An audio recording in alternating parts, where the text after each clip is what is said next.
Welcome everybody back to the Intel Extreme Masters. We're celebrating 10 years of esports in the Intel Extreme Masters. I was there for the very first StarCraft 2 tournament, casting away with Day9 back in 2010. Wow. You know, I must have gone to one of the first ones too in Hanover. I think that was the second one, perhaps? Maybe. I was there for the first Intel Extreme Masters ever, which I won, by the way. Just saying. All right, Todd. All right. Whatever, man. How many Intel Extreme Masters did you play at over the years? How many of them? I think I played 2 for Warcraft 3 and 0 for StarCraft 2. Nice, Yeah. nice. I remember I got 4th place behind all the Koreans that time around when I went to Hanover. Yeah. It was fun. A long time ago, Moonglade, but... Long time ago, mate. But you're back here in I made it season back. 10. Made it back in a different form, you know? The better form. Yeah. The better form. I like to think so. It's time for the winners match now, as off stream here, we had MMA go up against Happy, and he was able to take the victory 2-1, which is a wonderful victory for MMA, but an interesting scoreline, as Happy was able to take a map away. That's actually kind of scary, you know, dropping a game already to Happy, who, I guess you consider a lesser player, now going up against Soo, who's in his prime right now. He's doing so well against all the other Koreans in Korea, now coming overseas to here. Showed his first match against Hero Marine on stream, and he looked like a god. So I don't know, man. What are you expected results? Obviously expected results, right? Yeah, I think so. I mean, losing a map to Happy, I'm not sure how much we can read into that. Like, we didn't see the game. Maybe it was like, a build order deficit or something. But Soo looked pretty darn good against Hero Marine. That first game, the quick mutas, flying in, killing the Hellions. That you said like the one hotkey thing. The one hotkeys, man. That kind of pissed me off, man. He lost map control and everything from the start, and then from there just fell apart. It's a big mistake right there. And yeah, like Soo just was very on point with his build orders. He knew what he had to do.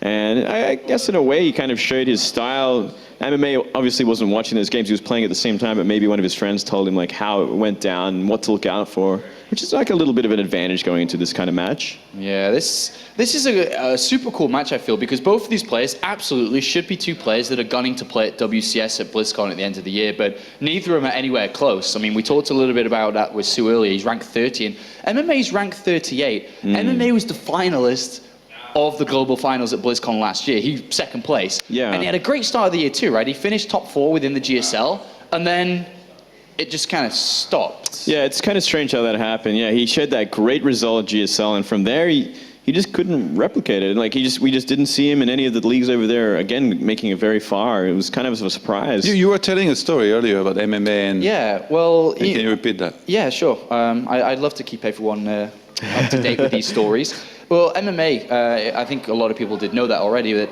MMA, when he finished in 2nd place at BlizzCon, and before that was always saying that 2014 was going to be his last year playing StarCraft, and then he announced after the 2nd place, after he'd cooled down after the loss, that, you know what, no, I'm going to stay in StarCraft for another year, I'm going to play at BlizzCon again and hopefully win it in 2015.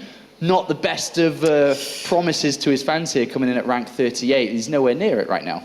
No, he's not. His campaign starts here, man. A win on the Intel Extreme Masters Gamescom really, I guess, put him on that road here for BlizzCon, and possibly really helps him qualify for it. So he's going to have to go through guys like Soo or maybe even Innovation, though. I mean, if you think about his run last year, if I'm not mistaken, towards around this time again is when he was traveling to all the DreamHack to pick up points again, because he was outside the top 16 and found himself in a very similar sticky situation. But how many tournaments does he actually have left to make it there is the other question. Like, is he going to have to win a GSL or a Star League?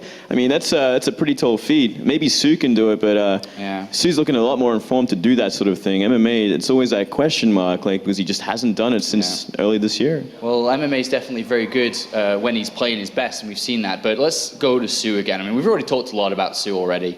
Absolutely phenomenal player. He's having a lot of fun here. He feels really good. Oh, my phone is ringing. Wait. Claris. Yeah. Okay. Claris says shut up and hurry up because he's got to cast the game. So we'll, sorry, Claris. Talking about Soo, Todd. That was a great save. James is impatient. Apollo is in fact not casting this series. But that was a great save nonetheless. Well, I mean, Soo, anyway, with how impressive he's looked, do you think he goes into this match there, Moonglade, as the huge favorite that's going to destroy MMA no matter what? He's certainly a huge favorite, but it's always a dangerous situation, especially against someone like MMA, who's, he's very aggressive. He's great at his multitasking.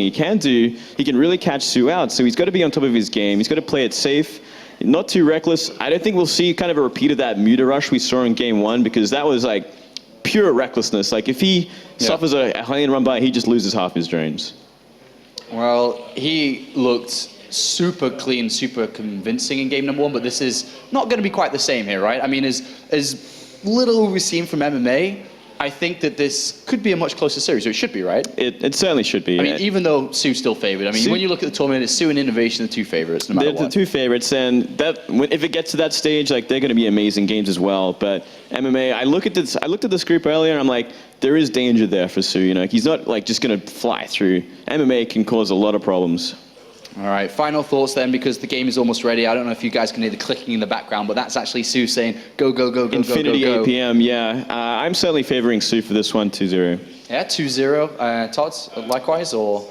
I'm feeling Sue, but I always predict the other way that the other guy predicts, so I'm going to go for MMA, I guess. I believe in a comeback. It's going to be a 2-1. You just miscalled it, Earl. All right, well, I'm not going to put my 2 cents in. Everyone knows who I would pick anyway. Who? MMA, of course. Oh, of course. Of course, but I mean, it doesn't matter, does it? You're still riding the Terran hype train? No, I'm riding the MMA hype train and always have been. Moving forward, let's go to the commentary team for this one. Unfortunately, Caloris got so angry that he decided not to cast this one, so it's going to be the other 2 casters we have on standby. Take it away. Thank you very much, I want to say James now as well. Damn it! Thank you very much, Sean. I will do my best to replace James in all its glory. I'm ready for this series. It's been a very long time that I had the pleasure to cast Sue. I think the last time I actually casted a game of Sue was 2013, WCS Season 3, back then in Canada. Wow, that's a long time, man. A long time to go without one of the greatest Zerg players of all time. That's true. The King of Kongs, who recently kind of threw that title on the ground, got rid of it, took his first championship. One man can only handle so many second places before he's completely sick with it. I like what he said in his interview, by the way. He's like, well, nobody wants to be a runner-up. I would die to be a runner-up of the GSL. Do you know how happy and proud I would be? Like, you can just ride it out for the rest of your life. You can become a commentator tomorrow, and for the next 7 years, you can be like, well, I got the runner-up at GSL, and I got pretty close to winning it. It's like, hey, man. This guy just shows, man. He's here for business, and he absolutely wants to go all the way. The first map is going to be played on Iron Fortress for our first best of 3 of the day. The second one on stream, of course. And we're looking at the main base of the man, the myth, the legend. Wants to go back to BlizzCon. It's MMA. I always like, the attitude that MMA brings to a tournament. In between games, he's very friendly, very funny, likes to laugh a lot, always greets you, not just with a formal handshake in the way of like, I guess it's polite to say hi or something, but whenever I say hi to MMA and he says hi back, I always feel like it's a very genuine hi. He's like, oh, hey. And he's always got that ready smile on his face, he's got that cheeky smile, that's what I like. I really like the attitude. Of course, looking pretty serious though, because he has got to face up against this red Zerg in the top right-hand side. It is SKT's Sue. Rocking that Caspa pin. Happy with his victory. Well deserved, of course. It would be awesome for Sue to get back-to-back victories. Also would be the first time ever Sue would win a tournament outside of Korea. Ba-bam. And that would be such a cool boost to his confidence there, as well as those WCS points and everything else we were talking about.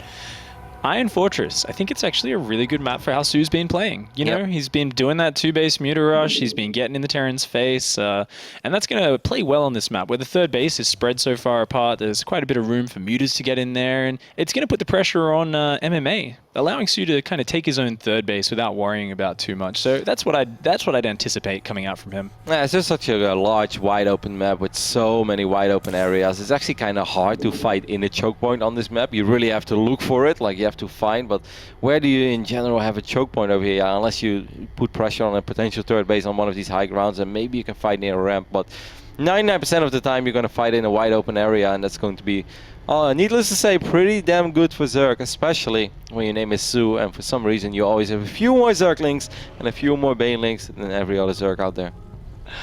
The Zerg symbol in the middle of the map there. I actually never really paid attention to that, but that is a little bit telling. The designer there is just kind of like, you know what? Yeah, I never thought about it. That's very funny because I've made this joke way too many times that, you know, this is a rough map for Protoss or Terran for, you know, all the reasons we just mentioned. And I always say, you know, there's not for nothing there is a massive Zerg logo in the middle of the map. Like, obviously, the guy who made this map is a Zerg player. And I actually thought about saying it again, but I was like, nah, everyone has heard me say this little story already 2 times. I'm not going to go there today. And then Pick is like, hey, you know, there's a Zerg symbol in the middle of the map. That's kind of telling. It's like, oh, God. Hey, it's cross-map as well. And that's actually probably the most important thing here for Soo. I mean, he's got to be thinking, this is fantastic.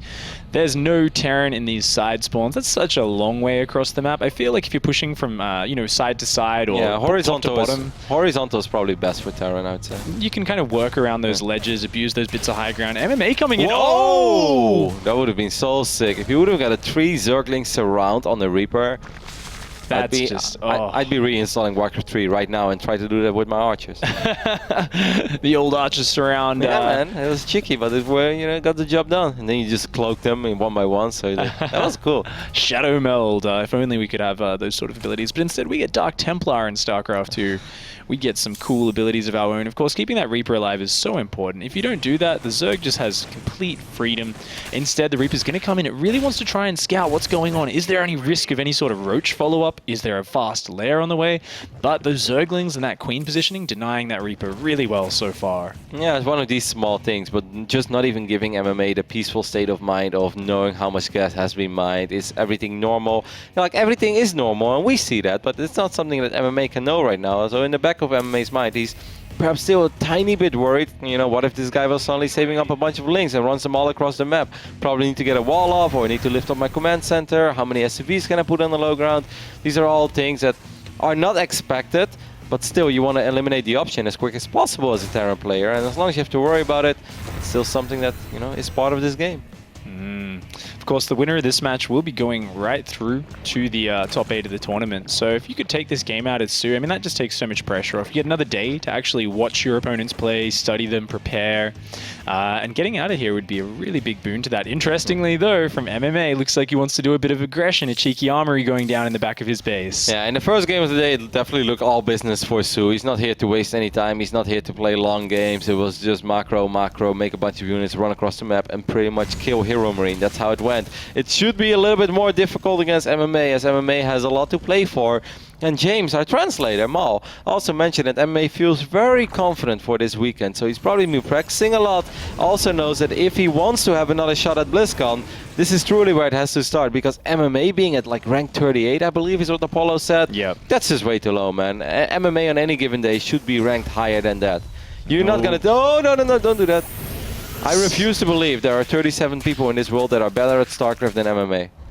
You know, he's been a bit up and down this year. He did get a top 4 in GSL Season 1 this year, which is an amazing That was such a good finish. run. That was such a good run. Because so many people said, like, well, MMA, you know, he's been playing WCS Europe. Can he still do it in Korea? Well, he showed in Season 1 that, yes, he can. But since then, it's been a little quiet. Wants to put a lot of pressure here. But I love this setup for Soo. That's just too many queens. And 5 queens? Are you kidding me? So many transfusers in there. MMA, smart move. Withdraws here. He knows he can't overcommit to this. He can't fight into the spine. Pulling back, he's just got to delay the third base, apply pressure, force more Zerglings out. This is good reaction from MMA, not just throwing these units into that meat grinder of Zerg. Yeah, there were 2 more Hellions cruising in the middle of the map and that Viking making its way over. But MMA realized that 5 queens with energy, a spine, and a bunch of Zerglings, it's just too much. Can't do it. Oh my gosh, we're seeing 2 more factories go down for MMA. This is so cool. Oh, you can walk in, mate. Zergling counterattack gonna walk right in. And, God, this is devastating already. Slow for the reaction there from MMA. Mutas are on the way as well, so this is just so hard. He needs to start building Thors. He needs to start building missile turrets, but instead he's worrying about these Zerglings in his base, and they're doing critical damage. Yeah, he should worry about these Zerglings in his base because he has already lost 7 SCVs. A Terran losing 7 SCVs while opening up with Hellbat. He was the one that was supposed to kill 7 drones on the other side of the map. This is actually a devastating opening for MMA. It's really not good. Even losing Marines out there in the middle of the map, that is so bad. He needs every bit of anti-air he can use. Oh, this is a really nice, smart move. Sending the Hellions in, this is going to buy some time if he can pull those Mutalisks home. He truly needs to kill 10 workers over here, though. And I'm not sure if you're ever going to get 10 drones against Soo. He already got 3. Line him up. Oh, he shot at hatchery. There's no Zerglings here yet, though, so he is getting up a lot of drone kills. Only a 7 so far. Needs to get a couple more to equalize this. The Mutas are already on his side of the map. His turrets aren't finished. Oh, and Soo is so decisive. He's going in with those Mutalisks for the kill. Oh, the medevac. Okay, we'll get out of there, but I actually think that this game could just end over here. There's barely any anti-air, and there we go. MMA will just tap out. GG is called after he just did no damage with his initial Hellbat opening. And when you have 7-8 Mutalisk hovering above your SCV line and you have no anti-air, that's in general where games end. No, that's such a hard position there. I mean, Soo was so safe, right? He just kept building queens. He had the spine ready. That sort of pressure fizzled, and then letting those Zerglings in was really bad. But what I'm really thinking about here, what is so bad for MMA from that game is he showed his hand. He showed he wanted to go mech. Didn't even get a chance to get to it. Now Soo knows for sure, you want to be going mech against me in these games. This is a strong option. He's going to be really mentally prepared for that, and it completely takes away the surprise factor. Yeah, if you want to go mech cross-map Iron Fortress, you probably want to go mech at least one more time in this series. If that's actually going to happen, we'll find out after this small commercial break. Alrighty, we're almost good to go with game number 2 between MMA and Soo. The winner will advance to the playoffs already of the Intel Extreme Masters at Gamescom. Those will still be happening over here at the studio, the ESL studios, which are very near where the actual Gamescom is happening. But of course, we're making our way over for the semifinals and the finals on Sunday. Championship Sunday, going to be out there in front of a huge crowd of Championship Sunday is so American. Such an MLG term. Yeah, we can't be rocking that over here. All right, this is the Intel Extreme Masters. We are our own much better brand. So MMA is looking perhaps a little bit sad after that game. Number 1, things definitely didn't go the way they had in mind. It wasn't just those Mutalisks, it wasn't just the failed Hellbat push, but above all, it was that Zergling run by that was completely unnecessary. And when you're opening up with a build that's supposed to do economic damage, but instead you're the one that's ending up losing 7, 8, 9 SFVs and they're not mining. Yeah, that's devastating. Then just everything falls apart immediately. Let's see if things will go a little better for him on Cactus Valley, as we're looking at the main base of the man who has won so many tournaments in his life. It is MMA. I've always liked the name MMA. I don't know why. I just think it's a cool playing nickname to have. It sounds powerful. It's really simple, and it kind of brings up those fighting thoughts. He's such a handsome, kind of fit guy as well. Yep. Oh god. Oh, all right. He does have to face off, though, up against his opponent up here in the top right of Cactus Valley. It is SKT's Soo. So what is he doing? Is he 11-11? This is an 11-11 proxy in the middle of the map. And oh my Soo god. is sending a drone. That's right gross. there. This is just gross. Soo's like, can we see Soo's face right now? That would just be amazing. This is just so good. He's like, lol. Just like, all right, buddy. What do you do here as MMA? We can already see he's actually going to go again. gas at home. So he's going to do this as a Reaper to try and turn into a sort of standard opening he's from sending there. another drone. Will this barracks finish up? I actually don't think it's going to finish up unless he's going to send down another SCV. But this one SCV is not going to win the fight. These two drones are going to work on the SCV. This might be a very early exit again. Float, okay. SCV, float. Yes, that's very smart. He's in that unattackable position there. It looks like he's going to finish that barracks. Really good control from the SCVs from MMA, and this is going to allow him to transition into a somewhat good standard position. Yeah, good placement from that barracks, because if that SCV wouldn't have had a sweet spot over there, it would not have finished that barracks. This is such a good position for Soo. He's gone for the pool first. He's going to be so ready for this. Pool hatch, just going to have that queen. This is really just kind of so smart from Soo. He says, you know what, I feel so confident after that game 1. And this build has gotten a little bit of popularity in Korean tournaments in the last couple of weeks. So really smart of him to check for that. In the old days, you'd always say it's a 4-player map. No need to check for that, but he is going to be looking out for that. Sorry guys, my Korean is a little rusty, but if I have to make an estimated guess, or well-educated guess, I think MMA just said, you cheeky guy, you. So it's just like, zzz. So he's like, I am not cheeky. I am Zerg. I'm sure that that James will tell us later on what MMA wrote over there.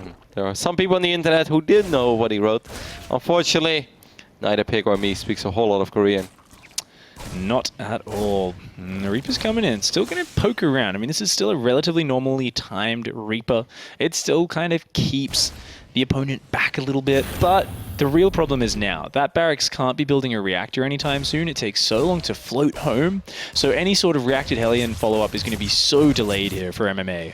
You know, if Su would have gone for, let's say, quick speed links, wouldn't that have been like borderline impossible for MMA to secure his low ground anytime soon?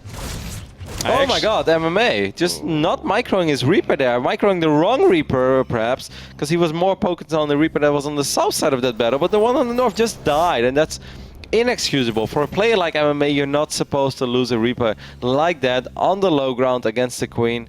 Such a big slip up there. I think you're spot on, Roddy. I think a gas investment would have been really great for denying that expansion. And exactly because of what we said, you know, there's no Hellions coming out anytime soon. What are you going to do to secure that natural? But Su's taking the more kind of standard economic approach. He's just going to say, guess what? Like, you're going to have an awkward follow-up. I can just play super standard and I'll be in a sick position. This Reaper is actually going to die as well. I don't think it's ever going to get out with a Queen chasing it, with the Lynx over here. And then there are 2 more Queens on the low ground. I think this Reaper is going to die as well. He could pull the drones. Get a cheeky hit with the drone. The spawning pull arrest. Boom, boom, boom. It's blocked it. Oh, doesn't actually pull one, but this Reaper's getting very low. Only starting to heal right now. Does go for the loop. MMA! Wow, he's going to get out. Oh, man. Okay, that was a small mistake by Suo, because he could have used any of the drones that this Reaper went through and give it one hit, one little poke, one little boxing punch as the drones do, and it would have died immediately. Well, you know, you've got to prioritize where you're looking at. Maybe he was doing an inject down at the natural, a little bit of a slip up for sure, but going to see that fast lair coming out for Su, just going into 2 base Muta once I think again. he was just very sure all along that it was going to die. He's like, there's no way it's going to get out, right? And MMA actually with some perfect movement, but it's still a small mistake on the side of Su. He should have been able to kill that Reaper easily.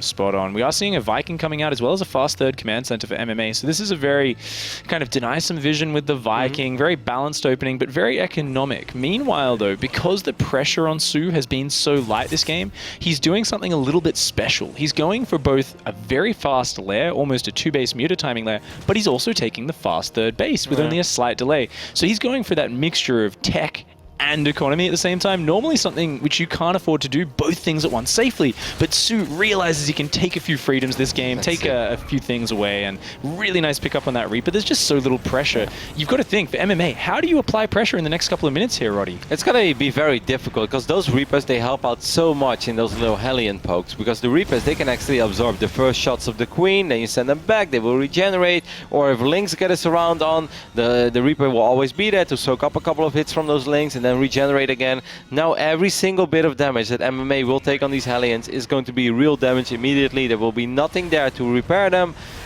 He's going to elevate a couple of Hellions. This is kind of cool. I always like this. This reminds me of that one build that Zez used to use for a while with, you know, Phoenixes killing the Overlords and then flying in a Warp Prism. It's very cool. And this could potentially do a little bit of damage, but there are Zerglings on the production tab and they will probably pop in just the right amount of time. Zergling actually just got into the main base of MMA and spotted the armory just as it's finishing up. So this is really good. Su knows what's coming his way now. He's going to be in position to stop this Hellion drop, pulling those drones so quickly, only losing a single drone. Really nice defense right now, and Su knows what's coming. Guess what? His Spire is almost done. If MMA commits to this Hellbat timing, there's going to be Mutas on top of it. He's going to lose every single unit. Yeah, he has 8 Hellions right now. That rally point has been messed up indeed from that orbital command. There's 4 or 5 SUVs that are just idling over there. The Queen should be able to take care of this Viking, but there is once again going to be a Hellion drop. This actually could be a drone massacre, as the Hellions in the main base should have free reign. These are all Hellbats. Queens are a little bit out of position. Let's see how much damage will MMA be able to do. Let's take a look at the main base. Oh man, I actually think he should have kept them in regular Hellions. Oh, he definitely should have. Isn't able to capitalize on those drones as they run away. They don't have any defense, but all Su needs to do is buy time, and now those Queens are back in position. They are going to be able to deflect this. The deflection at the third with 0 damage, losing a little bit of mining time in the main, but for the huge investment here from MMA, this is not enough damage. These Mutalisks are putting a timer on this. They're going to shut down this drop. This is so brutal. MMA is getting walked all over here. How on earth did only a single drone? Oh my god, only a single drone. That's ridiculous. There were 9 Hellions over there, and he has lost a single drone. But I do think that MMA made a small mistake there by morphing those Hellions into Hellbats immediately while there was nothing in the main base. If he would have just cruised in with those 4 faster Hellions, yeah, of course, it takes a little longer and they're a little bit more vulnerable, but he would have been able to do a lot more. One more Hellion gets picked off, at least that second Hellion gets 2 drones. We haul, but that's about it. I believe 3, no, just 1 more drone. 2 drones have died for 10, 11 Hellions? 10, 12. Oh, not the best trades here for MMA. MMA, though, he's got Thors on the way. Small he's got understatement, Vikings, he's Big. got missile turrets, he's got Widowmine, so at least he's not just going to die here. He can force this game to go longer, and he's using the most cost-efficient composition in the game, so maybe he can pull this back here. We do see, interestingly enough, Su's sticking with the melee upgrade. So even though he's going for a Roach Warren, there's a very good chance that his eyes are set on that sort of hive-tech, Ultralisk stage of the game. And once again, we see Su taking liberties. Rather than kind of playing very safe, he realizes he's ahead, and rather than investing in the Hydras, the Vipers, straight away, as well as the upgrades, he can just go straight up towards the Ultralisks with a minimal Roach ground force, and look at this, MMA's only now securing his third base. This is just so nice for Su because he's been so rich. He can play this out in so many ways, you know, and pretty much every single way he wants to. He gets a tank over there. I think if he starts shoving with Roaches, I actually think he will be rich enough to completely overrun MMA, but going up to Ultralisk or maybe eventually Broodlords, that's fine too. Actually fires up 11 Hydralisk. That one a little bit surprised. Interestingly, I've actually seen a few players doing this recently where they say, you know what, yeah, I'm teching towards that higher tech, but I'm still going to invest in a big Roach Hydra Viper timing, or sometimes even pre-Viper, just like a max of Roach Hydra, because if they feel like there's an opening, it's a map like Cactus where there's a lot of wide open areas, they feel they can just take a trade, afford to be a bit inefficient, because look at this fourth base of Su, already starting to saturate it. He's going to be able to throw units away, be a little bit free with his money. Somewhere in Korea right now, Artosis woke up and he's like, I feel it. Someone is meching on the other side of the He world. can smell the mech happening. Artosis is just having nerd chills. He has no idea why. His wife is getting all worried. It's like, are you sick, honey? He's like, no. Someone is meching it up. And I need to watch this game. So, hello, Dan. I know you're watching. But I'm still worried, though. I'm very worried for MMA and his little mech build. There we do see indeed 12 Roaches on the production depth. That's kind of what I expected. And I really think that if Su goes all out on an attack like this, and I don't mean all in, but just like actually commits to it, then I think he's going to be able to have a very solid chance of overrunning MMA. Even though MMA supply looks pretty healthy right now. 155 supply of mech. That is nothing to make fun of. That's something you always have to respect. Yeah, it's going to really be a bit of time that MMA needs more than anything else, though. He's got only 5 siege tanks and 2 Thors right now. His upgrades on the mech also aren't amazing. We're only looking at the second armory has just been added, so we're only on +1 for these mech units. Meanwhile, actually swapping into those range upgrades for Su. So it looks like Su isn't really rushing straight to those Ultralisks, maybe saying, I'll stay on Roach Hydra Viper for a while. I'll try and trade with this. We can go to that stage of the game a little bit later on. I'm always worried when I see super late game Su, because I will never forget that game he played on King Sejong Station where he had like 60 Corruptors. And yeah. That was... that was a painful game to watch. I actually walked away because I was like, you know what, I'm kind of hungry. This game is super over. And I come back and people are like, yeah, Su true. I was like, no, that's actually a lie. Like, they're talking about a different game. And then I had to rewatch the VOD because I was like, there's no way that Su has ever lost this game. The entire map was covered in creep and he had 60 Corruptors, but somehow, some way. Who was that there? Was it I think that might have Yoda? been was it Reality, perhaps? Definitely someone meching, but nonetheless, looking at this game right here, we do see a big mech push coming out for MMA, looking like he wants to get in there. On creep, it's very risky though. I'm not sure if he's going to be able to pull it off on creep. Like, if they fight off creep, if Su would attack into MMA, then I can see MMA taking a pretty cost-efficient fight. But on creep, it's going to be very risky. Be very difficult. Look, at the most important thing here is these Vikings. They are the linchpin of MMA's army. And likewise, for Zerg, for Su, it's the Vipers. It's all about, can those Vikings stop the Vipers? And those Vikings are all just getting wrecked by the Hydralisks here. The Roach Hydra is coming in. Some tanks only just sieging now in the back, but actually a decent angle for MMA with all the Hellbats and Thors up front. A lot of this Roach Hydra is going down. But now there are a couple of Lightning Clouds going down on top of these tanks. These stores will get picked up immediately. I think that was a pretty damn bad fight for MMA, especially because all of his tanks were on siege, so he just had to siege them up. Then they finally got a couple hits off, but then the Vipers showed up for this party, and look at the supply. 200 supply against 112. That was an absolute massacre. Not the fight MMA was looking for at all. He needed to be so cost efficient, so careful, and really careless with his Vikings there. I feel like the first half of the fight went okay, but now having that core of his army, I think you pointed out very well though, Pig. All those Vikings were dying for pretty much no reason, and he was still kind of on creep, and then he unsieged all of his tanks. It looked a little promising when like the tanks that he finally sieged up, when they got 2 or 3 volleys off, but as soon as those blinding clouds started raining down, there was just no DPS in the army of MMA anymore, and those stores, they were just sitting ducks, man. Oh, this Roach Hydra just rolling in here, getting on top of these siege tanks. The SCV is being pulled. A moment of desperation for MMA, somehow keeping these 4 siege tanks alive for a moment longer, killing a lot of Roach Hydra, but every unit he loses is unreplaceable, whilst Suu's bank is just never ending.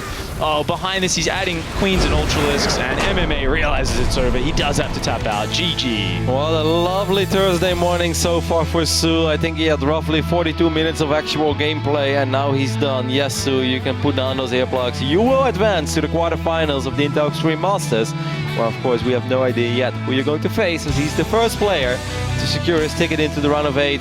No surprise, as everyone expected Soo to at least make it to, quarterfinals, semifinals. Most people say finals, or he's going to win this entire tournament.